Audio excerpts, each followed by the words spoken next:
Mapala din tayo sa pagkakataong ito na marinig ang patotoo ng kabutihan ng Diyos. Bawat isang karanasang ating nararanasan ay isang biyayang ating patuloy na ipagpapasalamat. Hindi man katanggap-tanggap ito, kagaya ng pagsubok sa buhay. Ako man ay merong pagsubok na dinaanan at lilingunin ko ito bilang biyaya ng Diyos. Sapagkat sa Kanya lamang tunay na nagiging makahulugan maging ang mga karanasang sumisira marahil sa kahulugan ng buhay at bukasyon. Binibigay ko sa inyo ang punong guro ng Elementary Department ng St. Joseph Academy, si Mrs. Bland Magbilang, para sa kanyang pagbabahagi.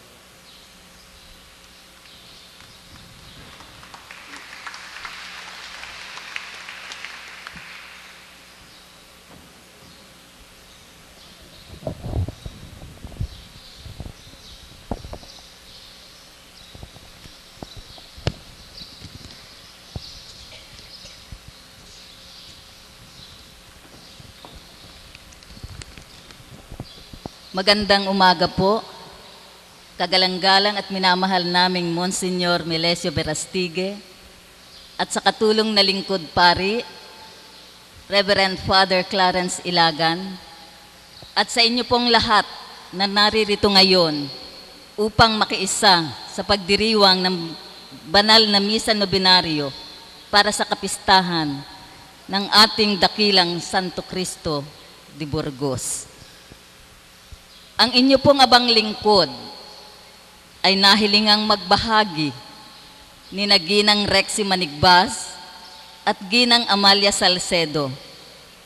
Kaya't naririto po ako ngayon sa inyong harapan, hindi sapagkat hindi ko sila matanggihan, ngunit sapagkat batid kong sila'y ginamit lamang na instrumento ng Panginoon upang maibahagi ko ang naging karanasan ng aming pamilya na magpapatotoo ng ating Panginoon ay buhay sa gitna ng anumang pangyayari sa ating buhay. Sa ating pansariling karanasan, kailan natin higit na naaalaala ang Panginoon? Kailan natin siya tinatawag? At kailan tayo higit na nagiging malapit sa Kanya? Kung dumarating ba sa ating buhay ang paghihirap, matinding kalungkutan at mabigat na karamdaman, sa ganitong pagkakataon, pakiramdam ba natin na tayo'y pinababayaan ng Diyos? Sa nangyari po sa aming anak na panganay, masasabi ko pong ang Diyos ay buhay, gumagabay, lagi nating kasama, at tunay na mahiwaga ang Kanyang pamamaraan. Katulad po ng huling salita sa ating ebanghelyo ngayon, ang Diyos ay laging sumasa atin. Makahulugan din po ang araw na ito, sapagkat birthday ng ating mahal na Birhen. Sapagkat birthday ko po noon, nitong nakalipas na June 15, nang ipasok namin sa Philippine Heart Center sa Quezon City ang aming panganay na anak para sa operasyon niya sa puso sa ikalawang pagkakataon. Halos walang patid ang pagtawag namin sa mahal na Birhen na sana ipa-birthday na niya sa amin ang kaligtasan ng aming anak. June 20, nang ang aming anak ay dumaan sa napakaselan at napakahirap na operasyon na halos ikinakitil ng kanyang buhay. Ikawalo ng umaga, nang siya ipasok sa operating room at pagkalipas ng 1 oras, ay lumabas ang surgeon at ipinaliwanag sa amin na hindi lamang may butas ang puso niya, kundi manipis na ang aorta at kinakailangan pang mapalitan ng artificial aortic valve, katulad daw ng isinagawang operasyon kay First Gentleman Arroyo. Kaya't mas matagal daw ang isasagawang operasyon kaysa noong una niyang operasyon, 2.5 taon lang po ang nakalilipas. Ikawalo na ng gabi, nang muli kaming kinausap ng surgeon para sabihin na nasa kritikal na sitwasyon ang aming anak. Hindi nila maisara ang dibdib sapagkat walang tigil ang pagdurugo. Halos madurog at magdugo rin ang aming mga puso. Anong hirap ng kalooban, anong tagal ng paghihintay. Walang humpay ang aming pagluha at kasabay ang pagdalangin at pagtawag sa ating Panginoong kay Hesukristo, sa mahal na Birhen at sa lahat na halos ng mga santo at santa. 10:00 ng gabi, nang muling lumabas ang surgeon at malungkot na sinabing patuloy pa rin ang pagdurugo.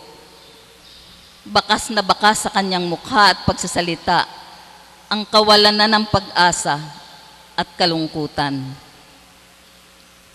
2:00 ng madaling araw, nang muli kaming tawagin ng surgeon upang ipakita sa amin ang sitwasyon ng aming anak. Di namin makayanang tingnan, kaya't ang kanyang asawa na lang ang pumasok sa loob ng operating room at nakita niyang bukas pa nga ang dibdib at patuloy pa rin ang pagdurugo, bagamat na ibalik na at tumitibok na ang kanyang puso.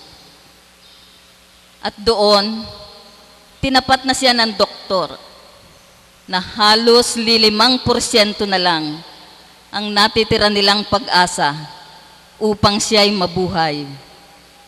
At sinabing milagro at panalangin na lang ang makapagliligtas sa kanya.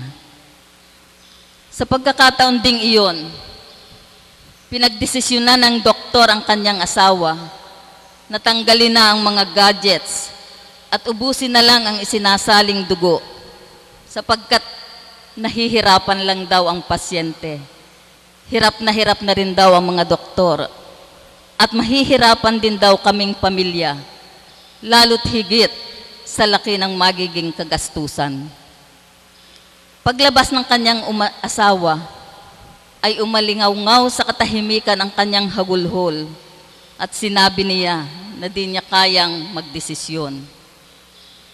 Kaya't ang mister ko po ang pumasok sa loob ng operating room, ngunit hindi rin siya nagkalakas ng loob na tingnan ang aming anak.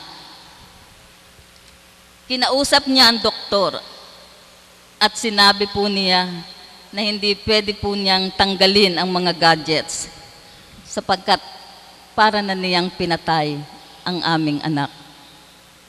Kaya't naunawaan siya ng doktor at sinabing gagawin na lang nila ang lahat ng kanilang makakaya.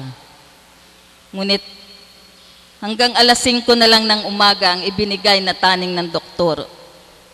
Ngunit hindi pa rin kami nawala ng pag-asa.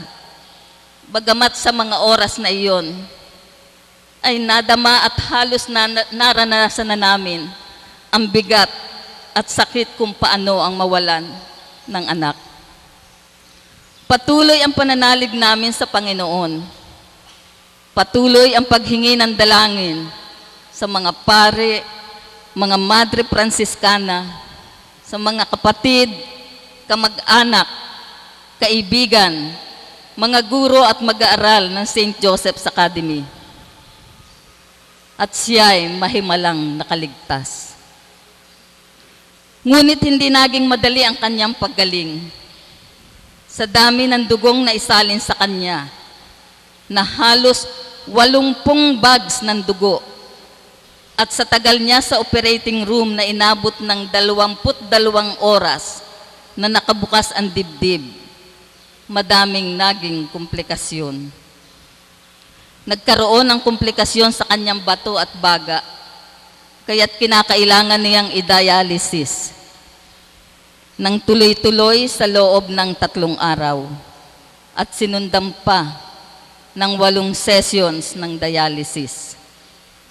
Sa hirap ng kanyang naging kalagayan, tumagal po siya sa heart center ng mahigit na 1 buwan.